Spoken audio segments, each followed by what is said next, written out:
Empezamos agradeciendo a FIU y al Centro Adam Smith, agradeciendo la presencia del presidente Osvaldo Hurtado, que ha venido especialmente desde Ecuador para este evento tan importante. Importante porque por segunda vez se ha puesto en inglés y se difunde a través de una de las editoriales más importantes de Estados Unidos, en Nueva York, un proceso que marca la historia de las Américas en el siglo XXI, que es la existencia de dictaduras,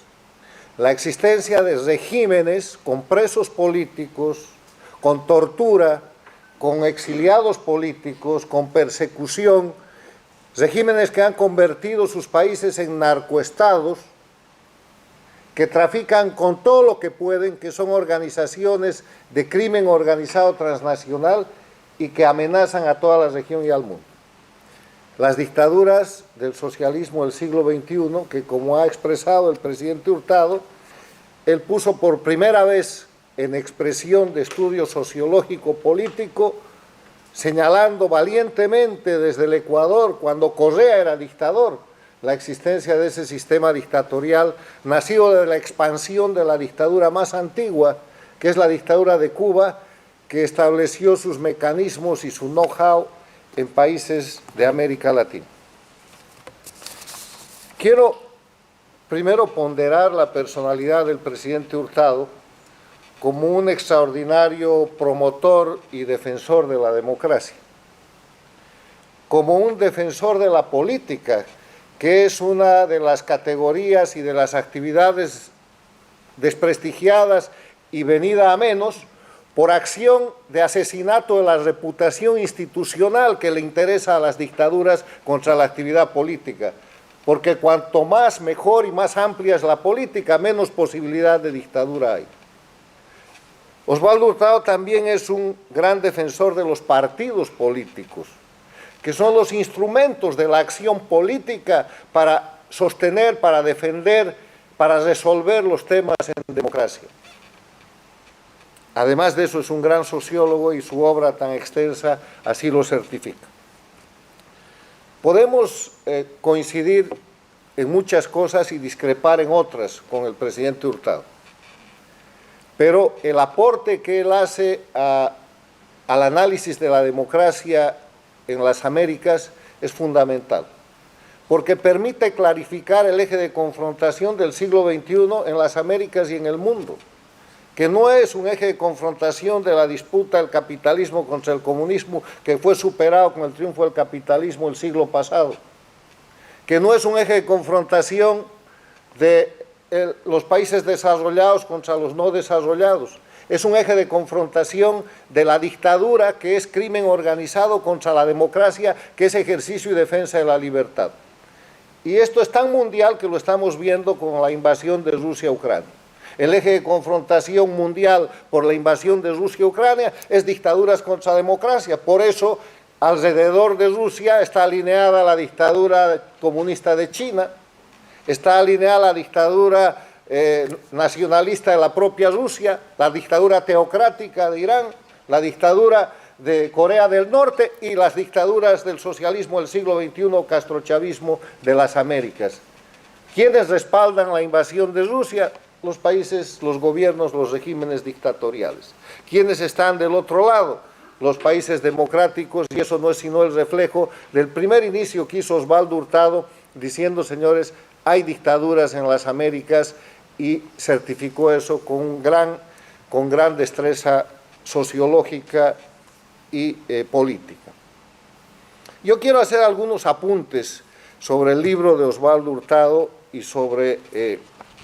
la influencia que este libro tiene y ha de tener ahora en inglés, en su segunda edición en inglés, en las universidades, en la política y en el pensamiento de los Estados Unidos y del mundo anglosajón.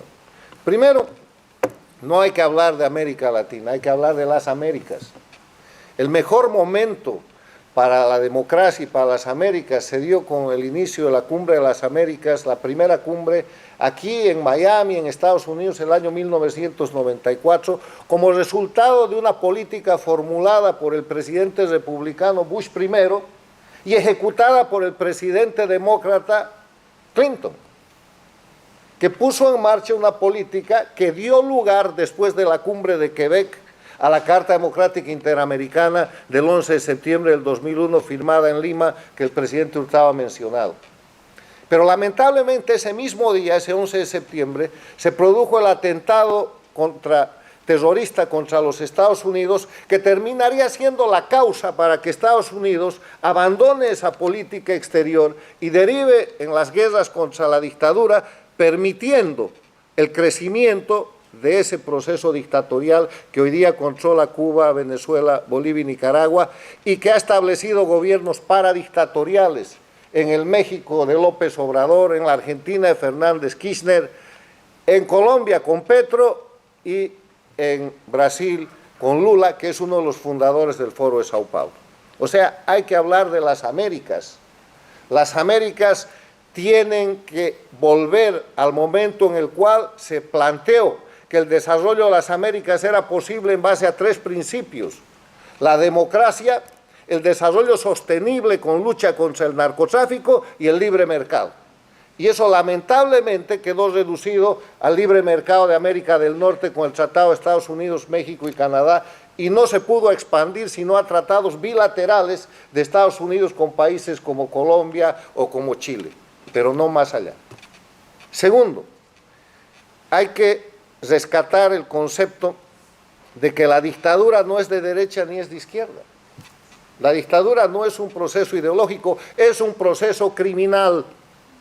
Dictadura es crimen, dictadura es delito, porque en dictadura se violan los derechos humanos, se encarcela, se tortura, se exilia, se roba, se producen narcóticos. La dictadura es crimen organizado, y de ahí el tercer aporte: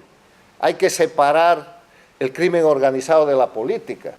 No puede ser que los líderes políticos estén rozando, tolerando y aceptando a los líderes del crimen organizado en las mismas cumbres internacionales, en las mismas reuniones de presidentes, sin discriminación alguna. Separar el crimen organizado de la política.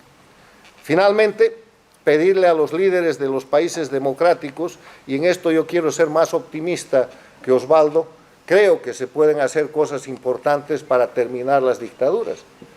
Hay un ordenamiento jurídico internacional que nunca existió antes de ahora. Está en las Naciones Unidas, está la Carta Democrática Interamericana, está el Tratado de Roma contra los crímenes de lesa humanidad y está la Convención de Palermo, firmada el año 2000, contra la delincuencia organizada transnacional. Crímenes de lesa humanidad y delincuencia organizada transnacional son instrumentos que tienen que ejecutar los líderes democráticos de las Américas y el mundo, porque no hacerlo es complicidad, es omisión, y el peor de los pecados es el pecado de omisión. Es el pecado en el cual la gente que está obligada a cumplir en función pública obligaciones internacionales no lo hace. Y todos los líderes democráticos de las Américas están en deuda con los pueblos de Cuba, Venezuela, Bolivia y Nicaragua por esa razón. Termino felicitando al presidente y diciéndole que vamos a difundir fuertemente su obra, que tiene 13 años, tiene 11 años de haber salido por primera vez y que ahora viene mejorada y con un gran tema de discusión que es El Salvador, que veremos. Yo creo que El Salvador es un tema en discusión, porque por raro que parezca, a quien llama dictador en El Salvador el presidente, es un luchador contra el crimen organizado. Veremos en qué queda, yo lo dejo como proceso en desarrollo. Cuando lo veamos metido en el narco, cuando lo veamos metido en tortura, cuando lo veamos metido en persecución internacional y veamos salvadoreños llenar los pueblos de América, de repente yo me anime a trasladar al presidente de El Salvador a una categoría tan definitiva como la que ha establecido el presidente. Pero gracias, Osvaldo, muy amable.